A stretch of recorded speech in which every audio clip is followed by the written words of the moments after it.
And we start this afternoon with breaking news. The U.S. Supreme Court has voted to overturn Roe v. Wade in one of the most important and historic U.S. Supreme Court decisions of our lifetime. You are looking live outside the U.S. Supreme Court in Washington, where some are celebrating today's decisions and others are protesting against them. This ruling upends a half-century of law. The Supreme Court says the Constitution does not protect the right to abortion. That power to regulate abortion now returns to the states. Skylar Henry leads us off with more details from outside the court. Demonstrators against abortion rights erupted in cheers after the Supreme Court overturned Roe v. Wade.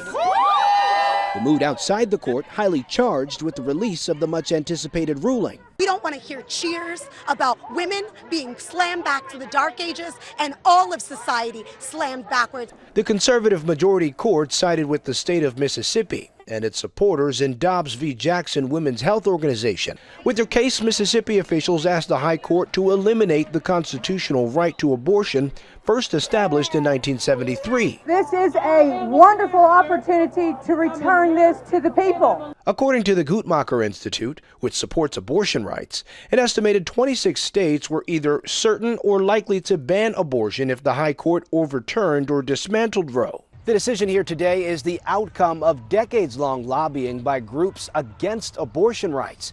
The appointment of 3 conservative justices during the Trump administration made it a sudden reality. We've been knowing this was going to go down since Kavanaugh. The watershed ruling follows an unprecedented leak of a draft majority opinion that sparked protests, including some outside justices' homes. The leak has impacted the High Court from the inside out. Chief Justice John Roberts has ordered a full investigation. Today, Roberts did not join the 5 conservative justices or 3 liberals. He said, in his own opinion, he would have stopped short of ending the right to abortion. Skylar Henry, CBS News, Washington. Here in Michigan, abortion is still legal because of an injunction on the state's 1931 law, which would ban all abortions. The law would have taken effect with the reversal of Roe v. Wade, but the injunction stops it from being immediately in effect. The judge says the law, which makes it a crime to assist in an abortion, likely violates the Constitution.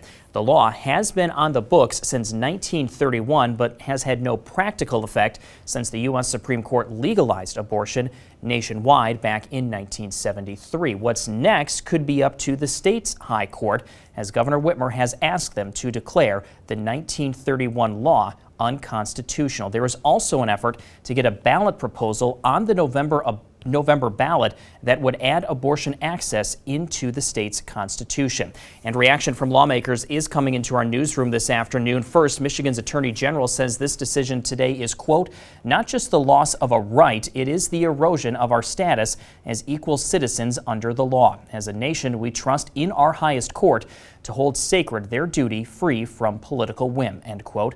Planned Parenthood has brought a case against Nessel for not enforcing the abortion ban. The deciding court ruled that even though she would not enforce it, it would not stop enforcement of the law in the state. And Right to Life of Michigan is also weighing in on today's Supreme Court ruling. The president of Right to Life saying, quote, the U.S. Supreme Court justices who voted to overrule Roe are on the right side of history today.